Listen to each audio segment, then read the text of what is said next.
आप देख रहे हैं आज तक। बड़ी खबर जो इस समय हमारे सामने आ रही है वो ये कि गलवान घाटी में जो भारत और चीन की सेनाओं के बीच टकराव हुआ था, वहां पर 20 भारतीय सैनिक शहीद हुए हैं।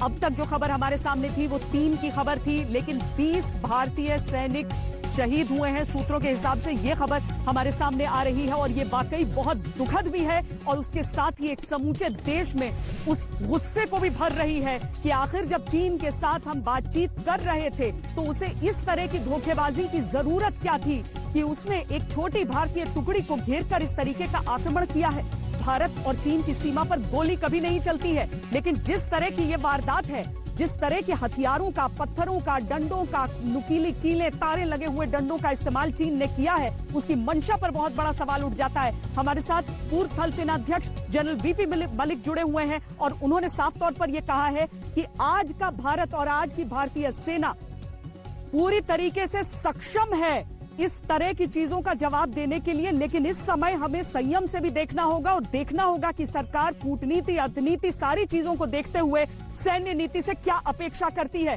हम उनसे बातचीत अपनी जारी रखें उससे पहले हमारे संवाददाता मंजीत सिंह नेगी इस समय हमारे साथ जुड़ गए हैं। मंजीत, ये वाकई एक ऐसा झटका है, एक ऐसा सदमा है, एक ऐसी खबर है, एक ऐसा आक्रोश होगा पूरे हिंदुस्तान का कि 20 भारतीय सैनिक हमने गंवा दिए।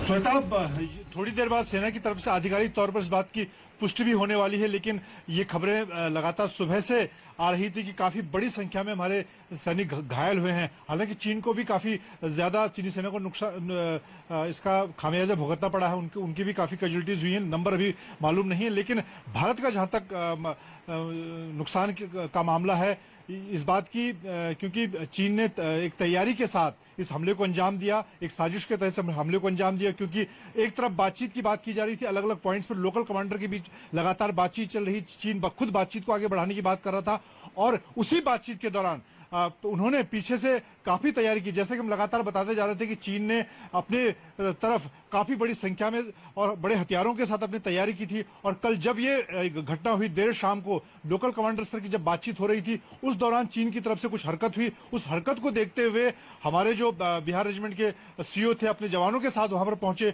और चीन की तरफ से एक बड़े हमले को अंजाम दिया गया। हालांकि उसके बाद हमारे जो पीछे से जब बाकी सैनिक पहुंचे उस हमले को नाकाम भी किया गया, लेकिन उस फेस ऑफ के दौरान एक तरह से ये पहला मामला है जब इतनी बड़ी संख्या में हमारे सैनिक शहीद हुए हैं। कर्नल बाबू बहुत सुलझे हुए अफसर बताए जाते हैं मंजीत, और वो बातचीत के जरिए इस पूरे मामले को सुलझाने का प्रयास भी कर रहे थे चीनी सेना के साथ मिलकर। क्या अगर मैं सैनिकों के बीच जानना चाहूं आपसे, तो आक्रोश बहुत ज्यादा है इस विश्वासघात का?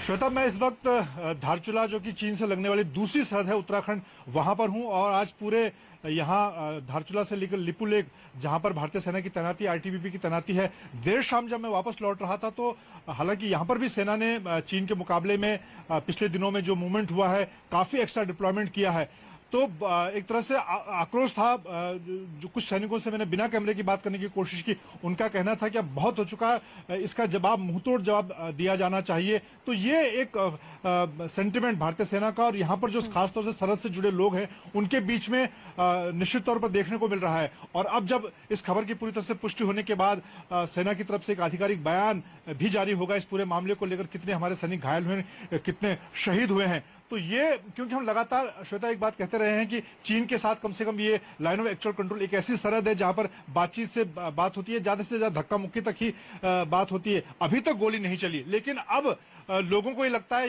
या जो सैनिक है उनको ये लगता है कि इसका कोई फायदा नहीं है। चीन ये भाषा शायद नहीं समझता है, उसको उसी की भाषा में जवाब देना होगा।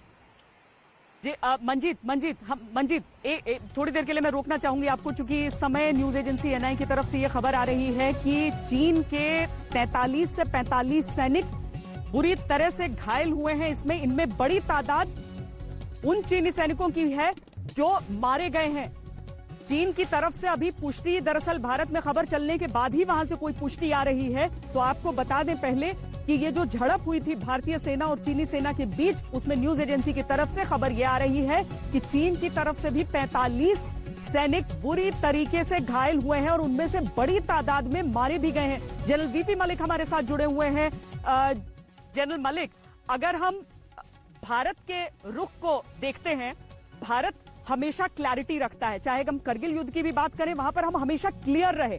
पाकिस्तान अपने सैनिकों को छोड़ जाता था जिन्हें दफन हमें करना पड़ता था, लेकिन चीन भी इसी तरीके से सेंसरशिप पे काम करता है। वो अपनी गलतियां, जैसे जो 5 चीनी सैनिकों के मरने की बात आई, वो भी चीनी सरकार की तरफ से नहीं बल्कि वहां की ऑफिशियल मीडिया ने अपनी तरफ से इस बात को स्वीकारा कि 5 मारे गए हैं, क्योंकि उस समय तक भारत की तरफ से 3 का फिगर दिया गया। क्या हम समझे एक बहुत डिसेप्टिव नेवर, एक बहुत डिसेप्टिव पड़ोसी के साथ, एक दुश्मन के साथ हम डील कर रहे हैं यहां पर, जो अपने कैजुअलिटी का आंकड़ा भी हमें सही तरीके से नहीं देगा? देखिए, मेरा विश्वास रहा है चीन के साथ में बातचीत का कि हमको उनकी कहनी पर नहीं जाना चाहिए, उनकी करनी पर जाना चाहिए। और 1900 ये तो मैं देखता आ रहा हूं कि जब से हमारी 1962 की लड़ाई हुई है, उसके बाद में चाहे जिस भी लेवल के ऊपर हमने आपस में बातचीत की है, तो उनकी कहनी जो रही है अलग अलग रही है। 5 हमने एग्रीमेंट कॉन्फिडेंस बिल्डिंग मेजर के ऊपर साइन किए, 22 बार बातचीत हुई स्पेशल रिप्रेजेंटेटिव के लेवल के ऊपर, और कई बार प्राइम मिनिस्टर और प्रेसिडेंट के लेवल के ऊपर भी बातचीत हुई। लेकिन आप पूरी अगर हिस्ट्री देखेंगे तो उनकी कहनी में और करने में फर्क है। इसलिए मैं समझता हूं कि हमेशा हमको उनकी करनी पे देखना चाहिए। और अभी भी जो कर रहे हैं, कल तक तो बात ये चल रही थी कि डीएस्केलेशन हो रही है और दोनों फौजें अपनी जगह से पीछे हट रही हैं, और एक ही दिन के अंदर कल रात को इतना बड़ा इंसिडेंट हो गया कि जिसके बीच में हमारे भी हमको तो मालूम है हमारी कितनी जानें गई हैं, कितने लोग शहीद हुए। उनके बारे में अभी मैं जो भी फिगर देते हैं तो उसको जरा पिंच ऑफ सॉल्ट से लेना पड़ेगा, जब तक और ज्यादा हमको खबर नहीं आती है। और पर ये दुखद बात है, और उससे इसमें कोई शक नहीं है कि दोनों तरफ अभी गुस्सा और बढ़ेगा, और इसके लिए हमको तैयार रहना चाहिए। मैं आपको याद कराता हूं कि 1967 में जब नाथुला में लड़ाई हुई थी, तो वहां पर भी तार लगाने की कार्रवाई हो रही थी और स्कफल हो गया था, और उसके बाद में गोलाबारी चल गई और 4 दिन तक गोलाबारी खूब जोर से चलती रही। तो ये जो हम एक मौका देते हैं दोनों फौजों को आपस में गुत्थम गुत्था करने के लिए या धक्का देने के लिए या पत्थर मारने के लिए, वो बात सही नहीं है। और फौज को नहीं जाना चाहिए ऐसे काम के अंदर कि एक दूसरे को वो धक्का दिलाएं। फौज का काम नहीं है, उनको अपनी अपनी जगह के ऊपर रुकना चाहिए, और अगर बातचीत करनी है तो वो पक्की फॉर्मल तरीके से झंडे लगाकर बातचीत करनी चाहिए। ये कई दिनों से जो मुक्का मुक्की हो रही थी, धक्का धुक्कम हो रहा था, ये खतरनाक बात थी, और अगर ये काम चलता रहा तो आगे भी इसका बहुत खतरा है। तो जो भी ये भी फैसला होगा गवर्नमेंट करेगी, और जो हुक्म देगी फौज को, तो उसके लिए तो तैयार रहना चाहिए। लेकिन हमको दोबारा ऐसी हालात में नहीं पड़ना चाहिए कि हम एक दूसरे को धक्का देने के लिए या एक दूसरे के ऊपर पत्थर फेंकने की नौबत आनी चाहिए।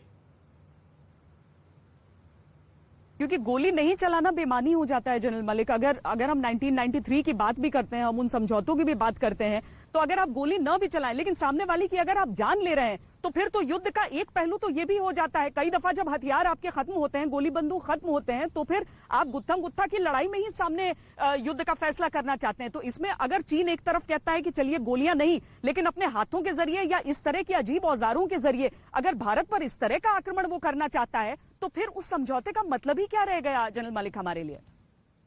देखिए, पहली बात तो ये है कि लड़ाई तो हुई नहीं थी, और बगैर लड़ाई के जब हम पीस बात कर रहे हैं आपस में, हम एक दूसरे के साथ में समझौते की बात कर रहे हैं, उसके बीच में गुत्थम गुत्था क्यों होना चाहिए? नहीं होना चाहिए। लड़ाई में अगर हमारे पास हथियार नहीं होते, कामयाब नहीं होते, या एमुनिशन खत्म हो जाता है, तो वो हालात दूसरे होते हैं। पर ये जो कल का हालात हुआ है, वो तो बिल्कुल ही अलग जगह, अलग समय में हुआ है, जब हम आपस में एक दूसरे के साथ में बातचीत कर रहे हैं। मेरा ये कहना है कि हमको गुत्थम गुत्था के कार्रवाई में नहीं पड़ना चाहिए। अपनी अपनी फौज को अपनी अपनी जगह पे रहना चाहिए। बातचीत करने के लिए हमको एक फॉर्मल तरीका इस्तेमाल करना चाहिए, और जो अभी हो गया है उसका आगे क्या हालत होगा, एस्केलेशन हो सकती है, इसमें कोई शक नहीं है। और जो कैबिनेट है, जो उनको डिसीजन लेना है, उनको भी देखना पड़ेगा कि अगर वो एस्केलेशन चाहते हैं तो किस लेवल के ऊपर चाहते हैं। सोच समझ के इसको अगली कार्रवाई करनी पड़ेगी। General VP Malik